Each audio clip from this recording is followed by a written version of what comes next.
you're doing? Dragging your butt through the day, selling body and soul to a bunch of bland normals? Acting stupid so they'll think you're one of them? Tired of getting all of the guilt, but none of the sex? There is a simple answer, dear friend. A glowing beacon of slack amidst the turmoil and darkness. It's J.R. Bob Dobbs, the living slack master, and his church of the Subgenius. Bob brings a new destiny for the abnormal. For Bob comes to justify our sins, to unmask the conspiracy, and to get us back the slack they stole away. It's us versus them. Are you gonna fry in hell on earth alongside the pink boys? Or will you pull the wool over your own eyes and accept Bob into your mind? Repent, quit your job, slack off, and praise Bob! Church of the Subgenius, eternal salvation, or triple your money back.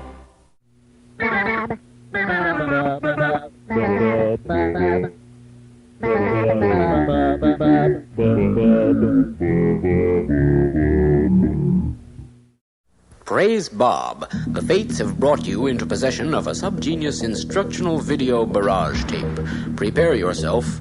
You are about to be remade into a new being through forbidden knowledge previously kept secret for centuries by the jealous priesthoods of many religions.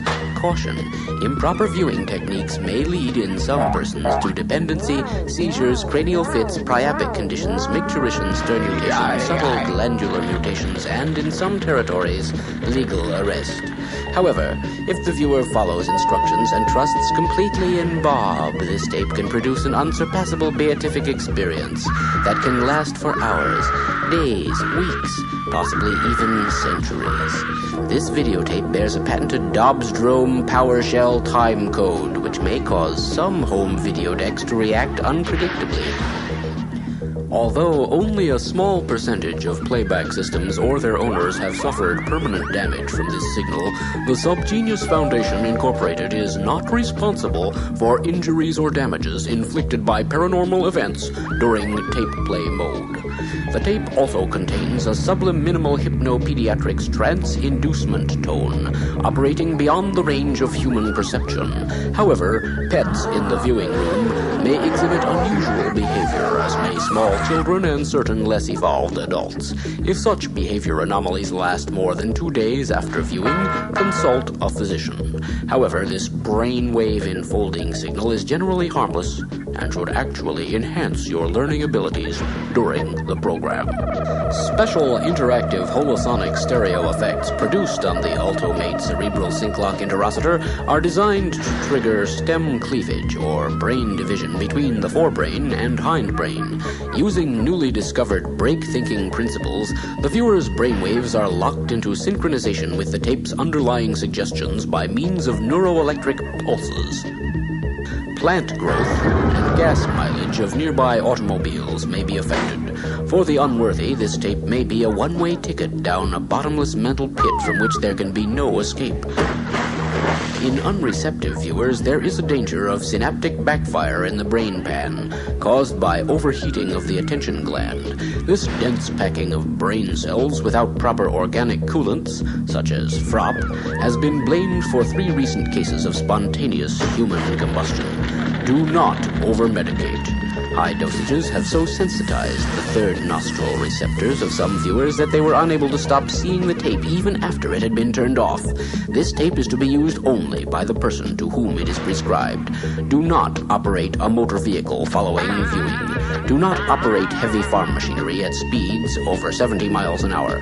The demons you may see during the initial hallucination sequence are not real. If you do not panic, this phase will end after a few minutes. Always resurface from the hypnosis slowly.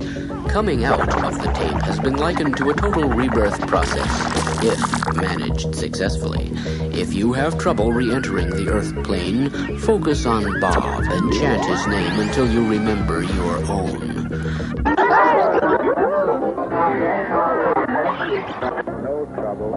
Ladies and gentlemen, please keep your seats adjusted. We're having operating difficulties, which has necessitated a delay. Wake up, puppet boy! Do not attempt to flip the tape when you reach the end of side 1. No matter what you are told by later instructions on the tape, there is no side 2. However, if you do discover one, don't look at it. If you follow these instructions, you will experience a profound cathartic reaction to the flow of archetypal images and racial memories. You may find yourself laughing and crying convulsively, and even astrally projecting. These reactions are normal.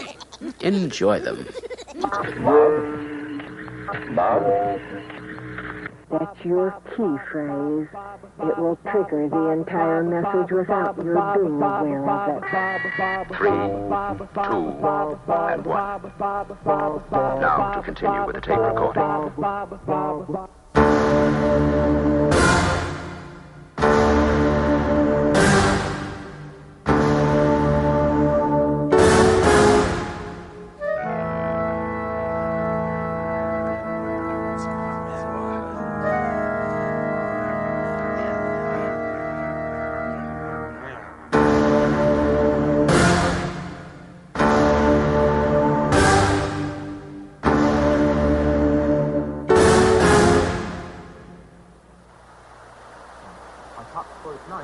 Alarmed Santa Fe parents met again with elementary school officials last night to discuss the growing presence of Bob in the schools. Bob, the deity of the Dallas-based Church of the Subgenius, is a comic book character who communicates with aliens and worships money. Parents and teachers complain that the Bob stickers and pamphlets, which have turned up in school lavatories with increasing frequency, encourage troublemakers and weird behavior. It's not healthy for the children. I'm convinced of this. There has been a pamphlet going around, a Bob pamphlet that I have looked at, and it's the least well-adjusted children, really, who pick up on it. It tells them that if they are uncomfortable with their classmates, it is because they are better than their classmates. Can you imagine this? Better. Not smarter, mind you, but better. Wise up! They're out to get you. The difference will be silenced by a global conspiracy. Weird men arise! Find out who They are, and how to smash them.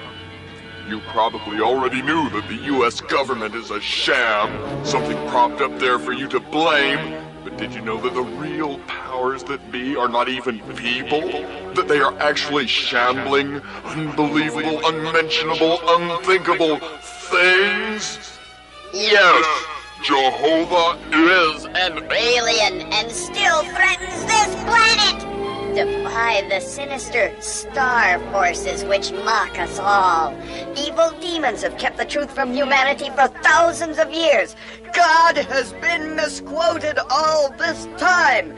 His actual words may disturb you, but Bob Dobbs is a bulwark against the unbearable fear and anxiety tormenting mankind. Repent, quit your job, slack off.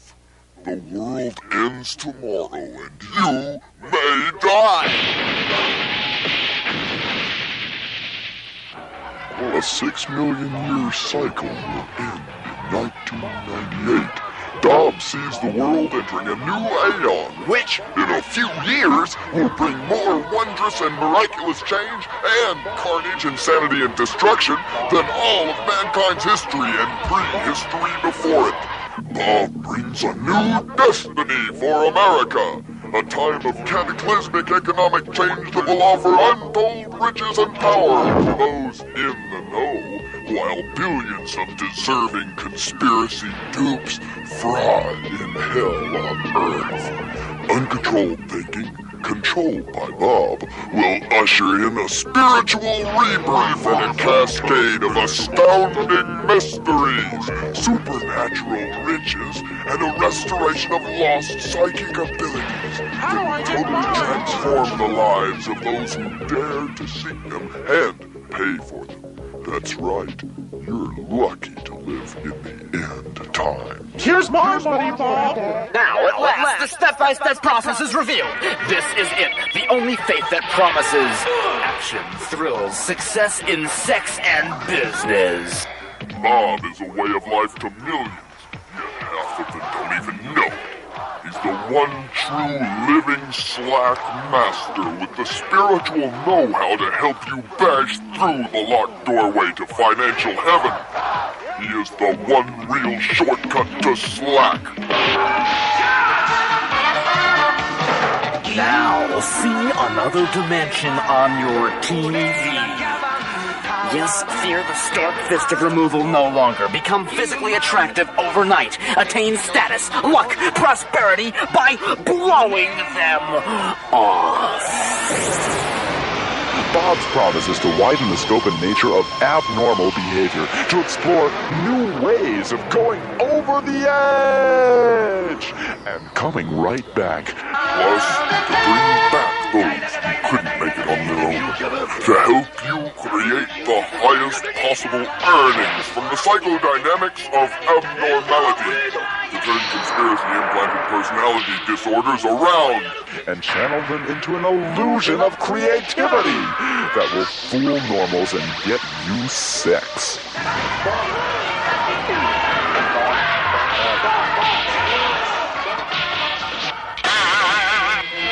Welcome, potential initiates, and remain with us for the next 30 minutes. Welcome to Babylon, children. It's great to be here in the belly of the beast tonight. Before we get started with our second LAD Bible, if we could all please bow our heads and have a moment of sacred, traditional noise!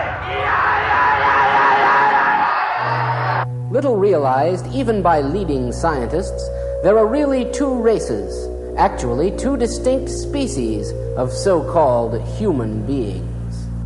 If you gaze upon any given street, normally you might never suspect that only some of these people are true humans.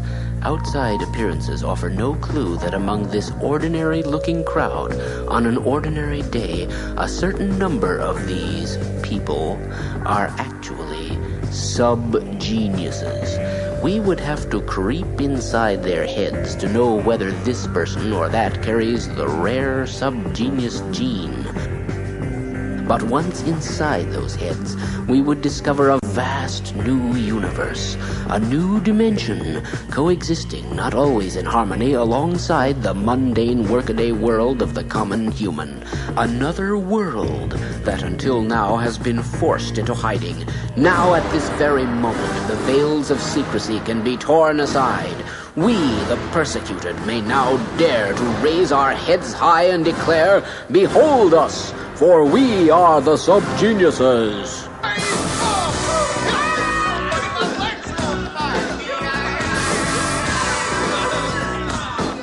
But what is a subgenius? How can we, differ so much from the humans, whose nonsensical laws and customs we have been forced to obey?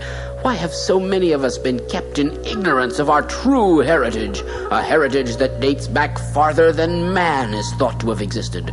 For in the days of Atlantis, we helped to design the humans. Certainly, in retrospect, this now seems to have been our greatest mistake. So, what is the difference?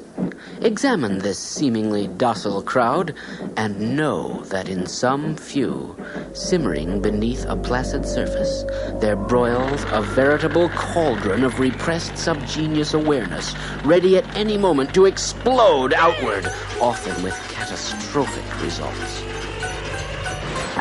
Stickers and graffiti were showing up in really strange places like inside pencil sharpeners and so on. In some classes, we don't even know who the subgenius is. What is all this I hear about this youth cult, this Church of the Subgenius? Gee, I don't know. Well, how about you, son? What? Well, what about you? It's about Bob, you know. It's Bob. That's it. Bob is great. But just who is this man, Bob? Some call him the Slackmaster, the High Epoch, the Saint of Sales. Others call him liar, pimp, whoremonger, a sleazy con man, foisting his dangerous scam off on gullible suckers. Well, dear friend, J.R. Bob Dobbs isn't some outmoded, overused deity from ancient fairy tales, but a living, bleeding deity for today, the divinely appointed messenger of slack, the mystic super salesman upon whose wheeling and dealing skills the fate of the universe hinges. He can sell you anything, and I bought it. And I tell you what, that fly will buy that mound of shit from Bob. Bob's wonderful. I mean, Bob's,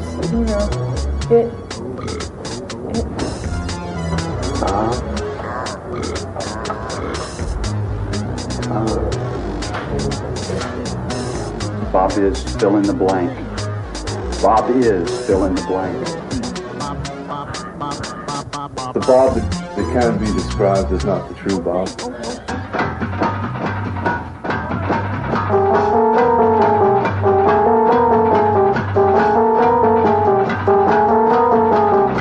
He's a trickster. Obviously, look at his face, and you could just see, what's behind that smile. What's in the pipe that he's smoking, and what is this game that Bob Dobbs represents. Let me tell you the story of J.R. Bob Dobbs, bred of man in Yeti. He walked with the gods. He wore a silly grin and he smoked a stupid pipe. He fought the conspiracy every day of his life. He whipped the stench of many a man, fathered many children with his mighty glance. He founded the religion in which we all believe, brought us all the slack that everybody needs. Born to humble parents somewhere in the Midwest, the child Bob experienced a traumatic close encounter with a UFO at the age of 3. Soon thereafter, he began to exhibit strange powers of persuasion. By age 6, he had made his first million, almost by accident.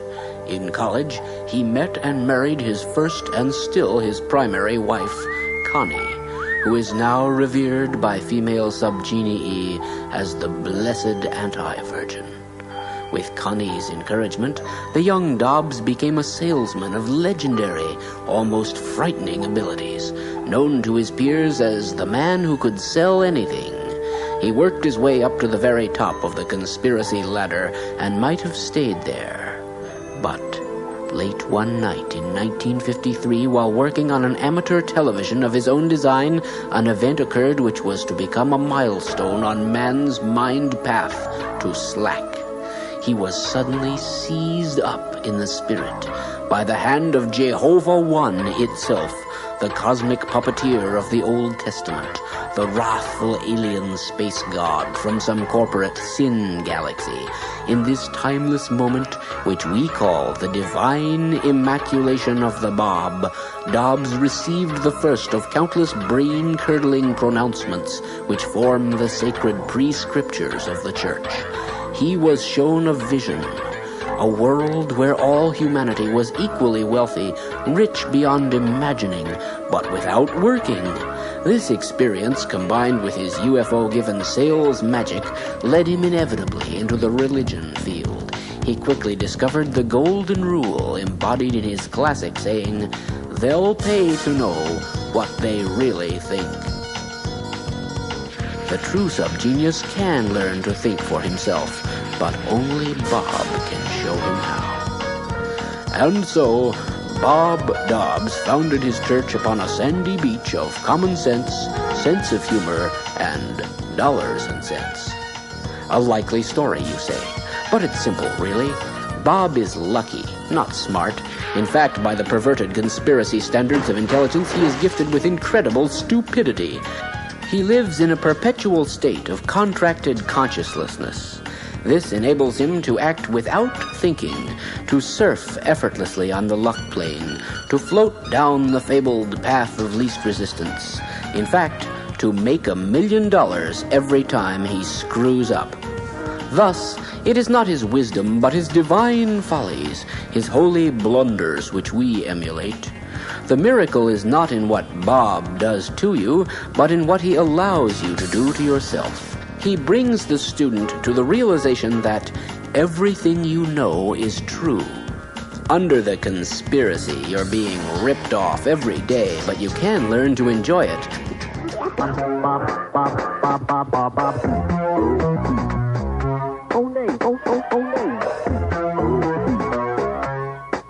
Big man. Bob.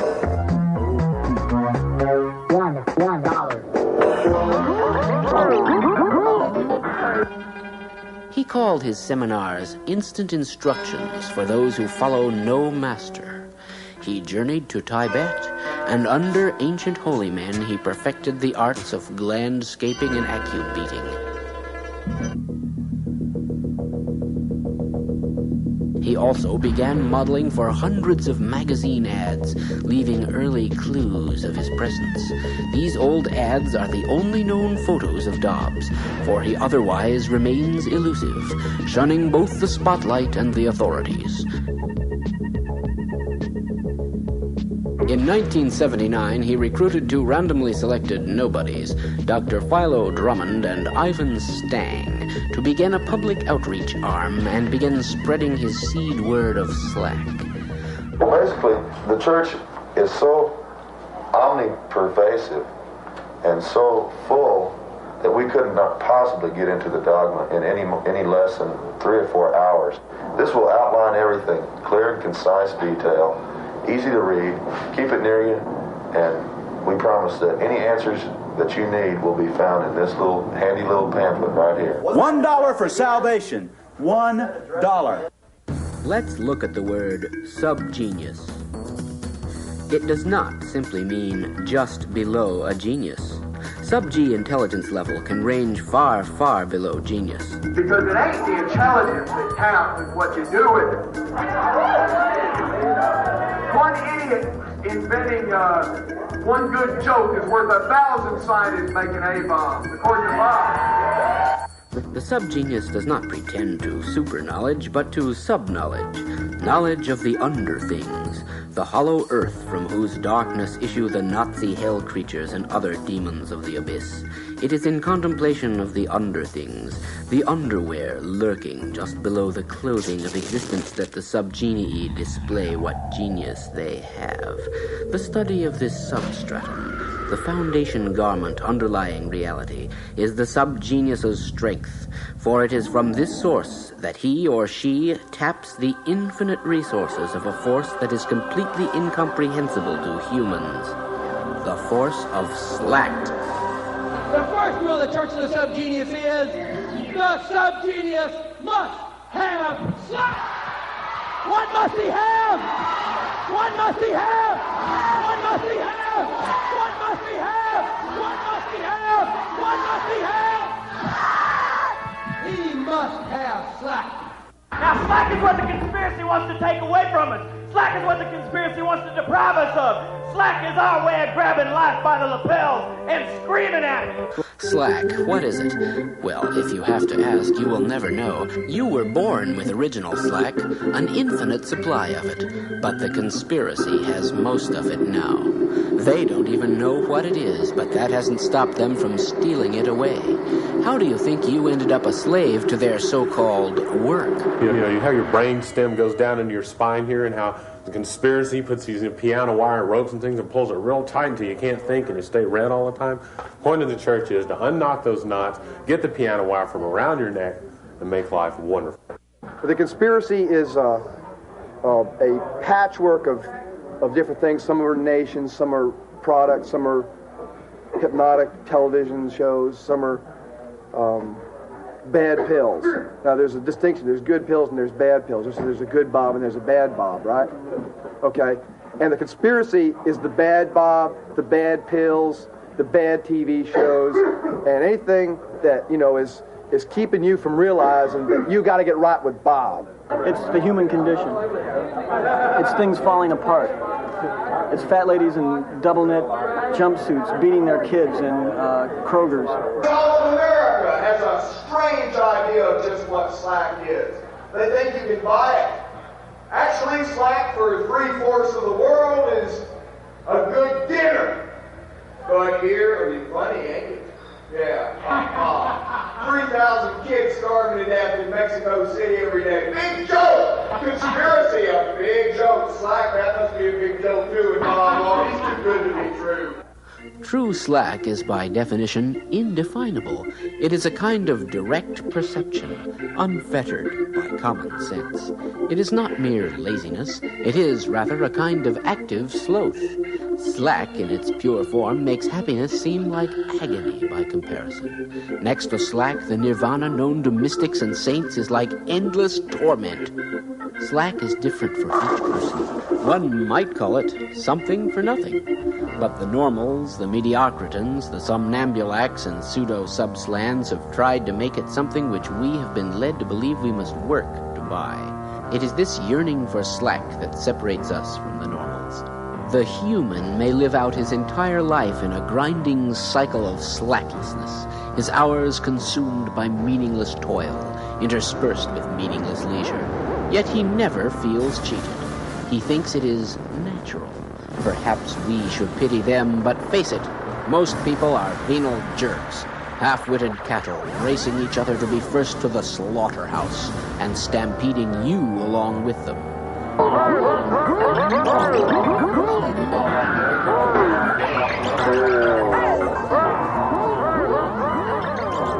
Death to the anti-Bob and pink creatures who would defame our temple.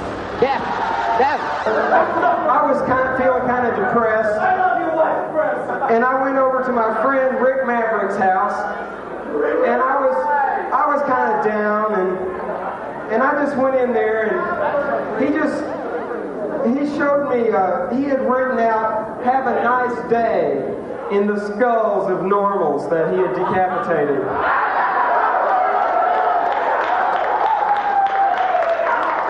And I just said, that's kind of neat. I have the evil eye. I carry mojo bags. I tire out Jesus with my crop dag. I fire retarded space bastards across the cosmos. When I drop my sword, even Mother Nature follows. Within every person, there's some good and there's some bad. And it's a choice. You choose whether you want to love or hate that person. And for myself, I just choose to hate most of them. The next rule of the Church of the Subgenius is, if you act like a dumb shit, they'll treat you like an equal. It's 20th century traditions. It's the old traditions. It's all the things that got us where we are now.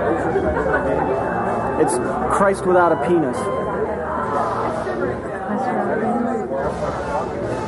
He's part of the conspiracy. It's presidents that don't look like they're capable of getting erections anymore.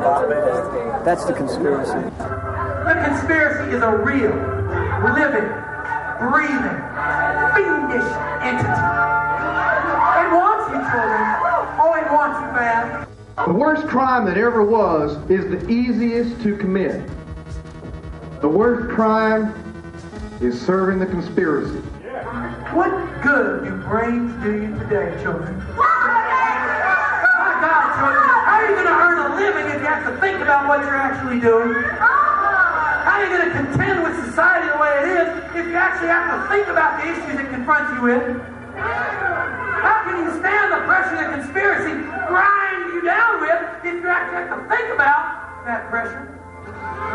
Children, brains are a great detriment to life in the 80s. Wouldn't you like revenge on these mediocritans, these pink boys, these box-dwelling Barbies and Kens, these normals who have made normality the norm? Pinks are but living stereotypes, insensate meat puppets and food tubes who lack and fear the spark of originality that ignites every subgenius soul. But the long, senseless march into slacklessness may soon come to an end. Oh, it won't happen without a bitter struggle, but at least there is hope. For in this, the 20th century, we have seen the coming of a savior, a beacon of slack, a banner behind which we may all unite. It is the coming of J.R. Bob Dobbs and his mighty Church of the Subgenius. Welcome to the end times, boys and girls. We're gonna shock the house, put your brain in the world. Bob is getting down with you here tonight. Bob is getting down to help your plight. Bob is coming here to ease your strife. Come on, suckers, let Bob into your life. Well, I'm MC Cleve, I'm the master of rap. I'm a talking like my motherfucking lips got the clap. Y'all sitting around saying, oh, woe is me. Well, I'm here to tell you, it ain't worth pee. The end times is here. You're pretty bad laugh. Time to make a pay for the fuck-ups of the past. The world is gonna have to go through a rebirth, and that means paying the spaceship Earth. Exist will come from planet X to remove from us the pink boys' hex. In the meantime, we will have our say. Get slack and fornicate every day. Knock the conspiracy on its ass. Make your life a fucking gas. Take your joke right to the hip. Make the normal suckers flip. Take the time to rape their minds. Tell them to blow it out their behinds. Take all their money, get what you're worth, and continue to spurt till the rebirth. Dog! He dog! Dog! He dog! Dog! He dog! Dog! He dog! Well, I'm Reverend Cleve, the bastard son of Blowfly, Dr. Rudy Raymore, and while Mr. Dolomite, I ain't the Naz, but I know what's what. Babe, I like the shape and size and contour of your butt, so come on over here and give up the gas. Whip some skull on me, bitch, or give me all of your cash. Return, you won't have to worry about your soul, cause when the exits come, you'll be right on my pole. To Dobstown, Malaysia, we will go, when you drink the Kool-Aid and go ho, ho, ho. You'll be filled with enough rock to fill your top. You just wanna keep fucking and never stop. Now I might be lying there with an ice pack on my nuts, or maybe out chasing some other fine fucks. But at least you won't have to wait on machinery, and you'll be free from the fucking conspiracy. You can watch them fry up in your face while we make our way to outer space. And while you're wishing upon a star, you probably lose me in some interstellar bar. The Church of the Subgenius is probably the single most important organization in the 20th century. Our function is quite literally to save the world. At least make the end of the world happen right.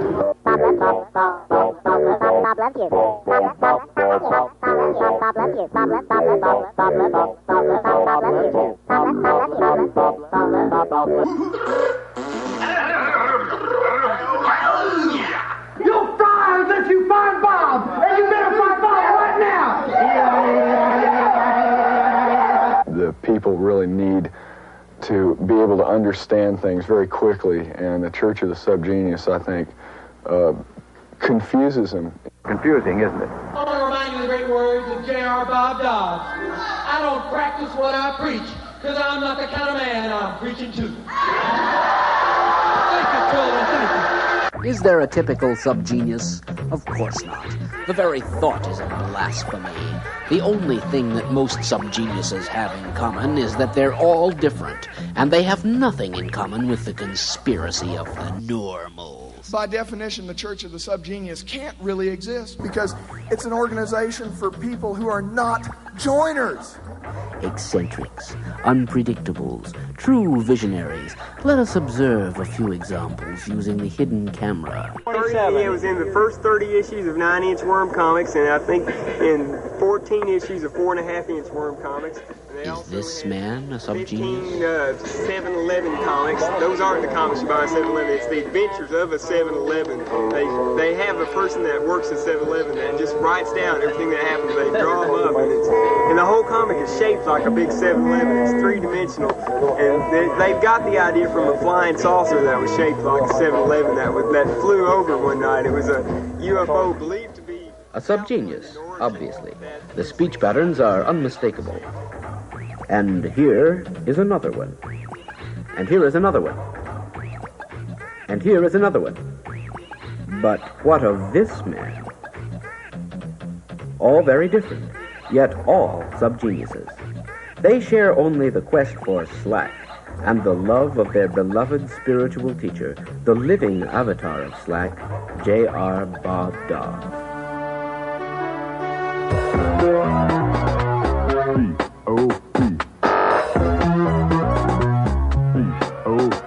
Bob.